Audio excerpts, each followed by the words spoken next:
Hi guys, I'm Lizzie. I'm Elizabeth. We're here to talk about the MDMA neuropharmacology and physiological effects of it on the brain. So before we get into MDMA's impact on the brain, we want to touch a little bit on just the sober brain structure and function. So kind of what you're looking at when you think of healthy, normal brain function would be kind of this neurotransmitter function being serotonin, which is responsible for regulating mood, sleep, appetite. Those would be on all baseline levels. Dopamine, same thing, providing that reward signaling on a healthy level. Same with the brain region activities, the amygdala, hypothalamus, prefrontal cortex, and hippocampus. All maintain their natural functions, which are just different responsibilities throughout the brain.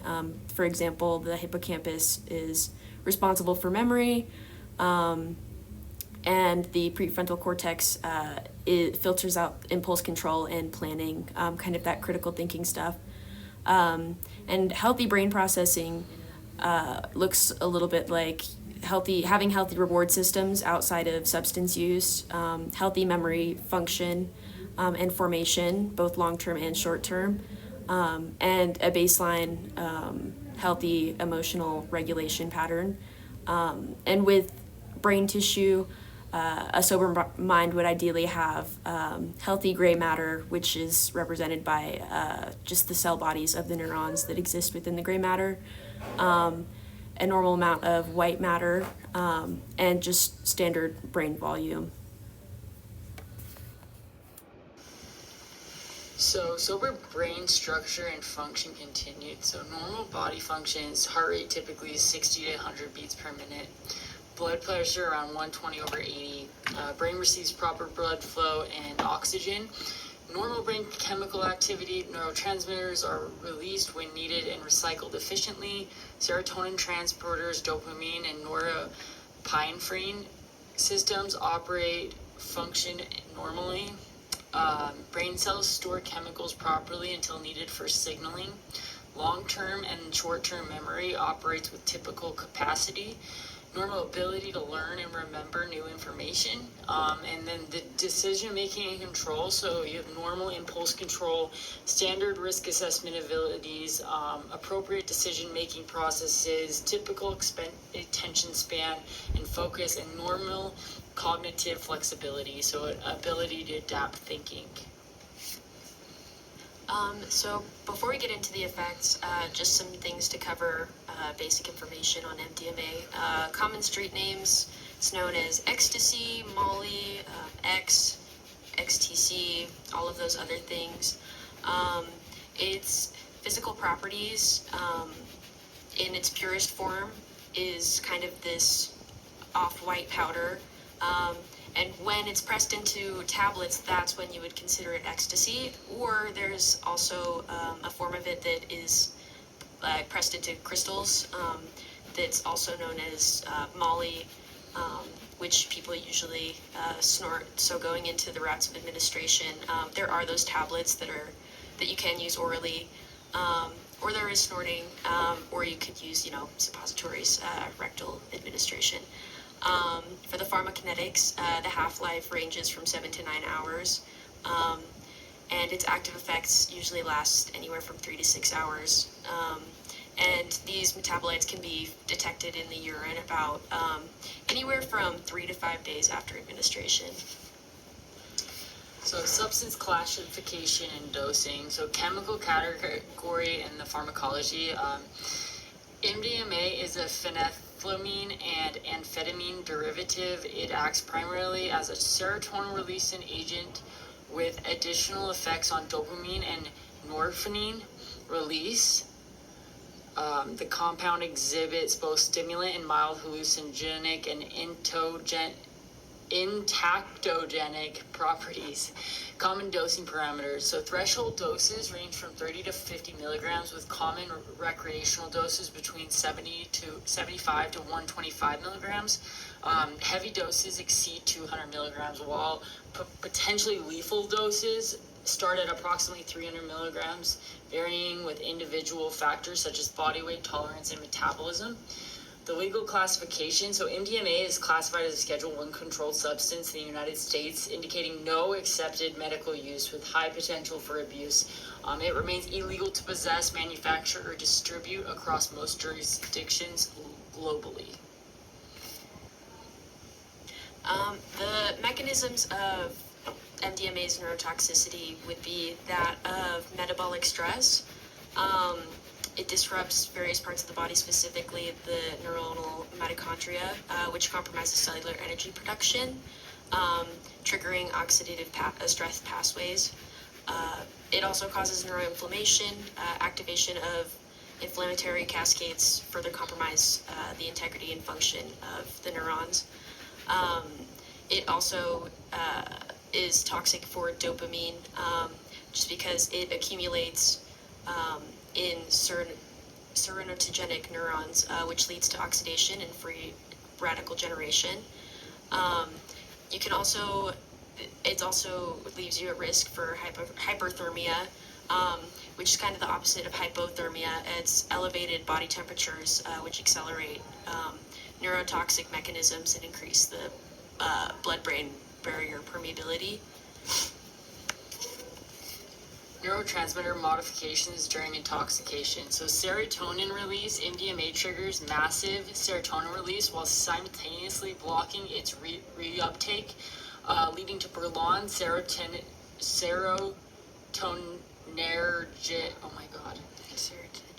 serotogenic activity in synaptic junctions. This forms the primary basis for its emotional and pro-social effects. Secondary neurotransmitter effects, in addition to serotogenic effects, MDMA increases dopamine and norepinephrine levels, contributing to stimulation and euphoria. It also inhibits monoamine oxidase, MAO, further elevating neurotransmitter concentrations. So functional alterations. Neuroimaging reveals increased prefrontal cortex activity, enhanced cerebral blood flow, and hyperactivation of limbic system during intoxication. These changes correlate with mood enhancement and altered sensory processing. The regional activation patterns, so MDMA increases activity in reward circuits, enhances emotional processing networks, and decreases amygdala reactivity to threatening stimuli, contributing to its characteristic effects. So here's a slide just detailing kind of the more specific effects of MDMA on the brain. So for the hippocampus, mainly there's serotonin depletion, memory impairments, oxidative stress. So a lot of things impacting it there, and we have kind of a visual to show you where on the brain that exactly is. For the basal ganglia, we have dopamine dysregulation, impact on reward circuits, movement of effects, and neurotransmitter imbalance. For the amygdala, we have issues with emotional processing. It impacts your fear response, receptor changes, and social cognition, because the amygdala is responsible for a lot of those social aspects. So heavy use can definitely impact that pretty negatively. And this is our picture that we created for one of them for the Build-A-Brain. Here's another one. This is the effects continued. So the hypothalamus, thermoregulation failure, impaired body temperature control, leading to potential hypothermia, hormone release, increased cortisol, oxytocin, and vasopressin, affecting mood and social bonding, appetite suppression, reduced activity in feeding centers, sleep distribution, alterations to normal sleep-wake regulation, and in the neocortex, prefrontal impacts, reduced serotogenic innervation affecting decision-making and impulse control, sensory processing, altered functioning in sensory cortices causing perceptual changes, Blood flow changes, acute increases during intoxication, potential chronic reductions with heavy use, neuroplasticity effects, disrupted formation and maintenance in neural connections. And this is another photo that we created. As for developmental impacts, as well as tolerance, 80% of adolescents, or the percentage of increased vulnerability to MDMA neurotoxicity in adolescents is 80% in comparison to adults. Rapid tolerance development usually happens within 48 hours during repeated dosing. And the recovery timeline kind of looks like around 4 to 6 weeks.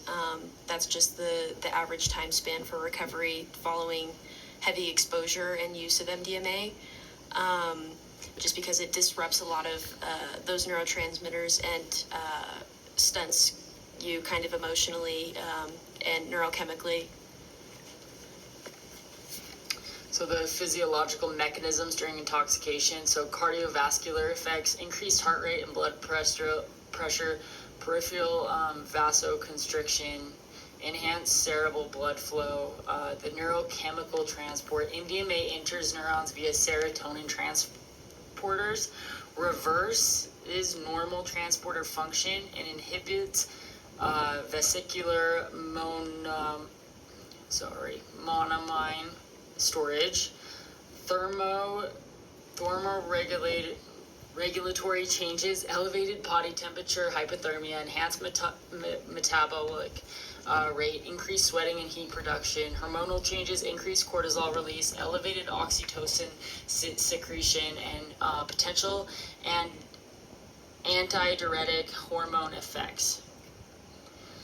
So here we have some brain scans, just comparing the brain activity before and after using MDMA, just to kind of give you an idea of the impact on the brain.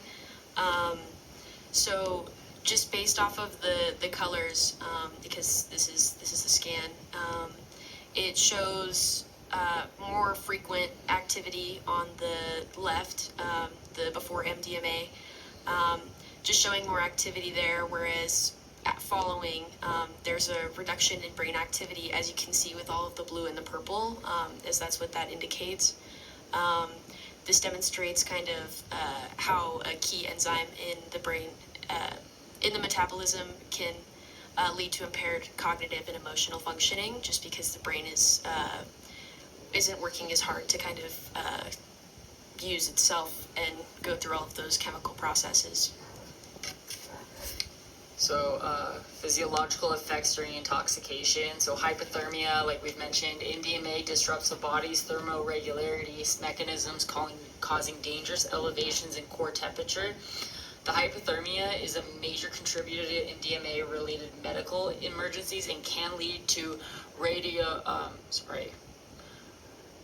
organ failure and disseminated intravascular coagulation in severe cases. And then the sympathetic activation. MDMA triggers pronounced sympathetic nervous system activation, producing pupil dilation, increased heart rate, elevated blood pressure, and peripheral vasoconstriction. These cardiovascular effects represent a significant risk for people with underlying cardiac conditions. And then the muscular effects. Bruxism, so jaw clenching, teeth grinding, and generalized muscle tensions are hallmark physical manifestations of MDMA intoxication. These effects from serotogenic and dopaminergic stimulation of motor pathways can result in dental damage and musculoskeletal pain.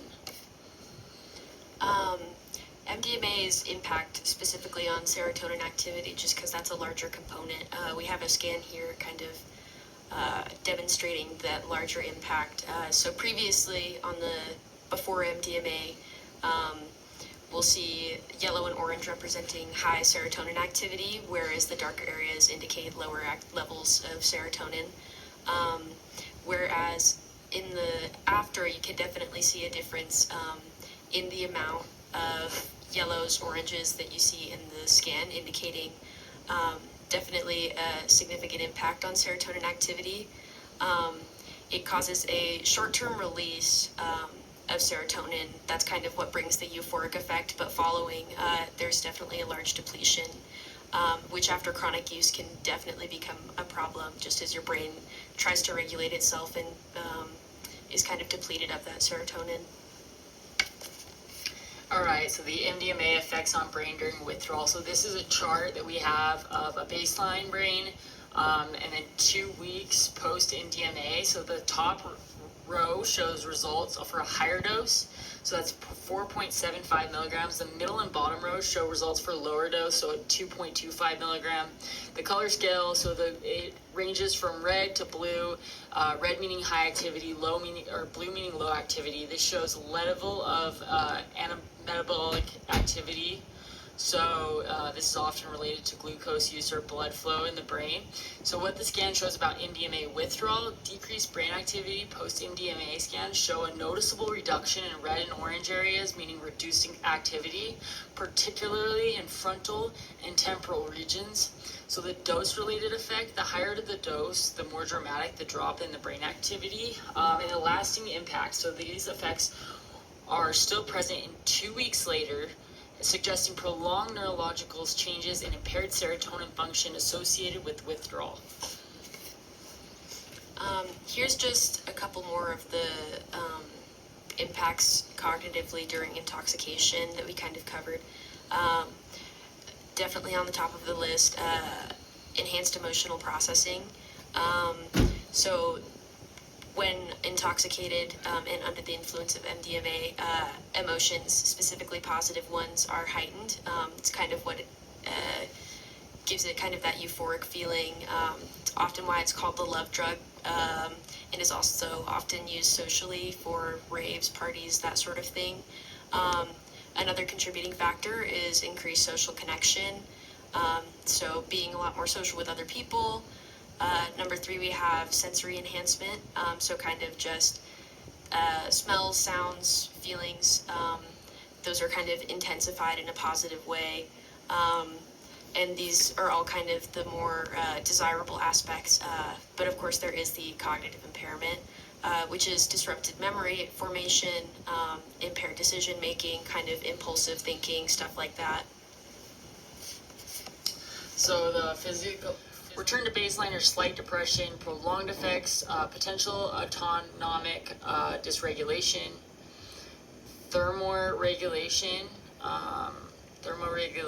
temperature regulation issues, which we've gone over, persistent thermal discomfort, neurochemical, so depleted monoamine stores, downregulated receptors and transporters, blood-brain barrier, increased permeability, altered transporter expression, the metabolic, oxidative stress markers, and gradual normalization with abstinence. So during withdrawal, MDMA users experience systemic readjustments as the body attempts to restore homeostasis. So the depletion of neurotransmitters combined with receptor adaptations creates a period of physiological vulnerability that gradually resolves with abstinence.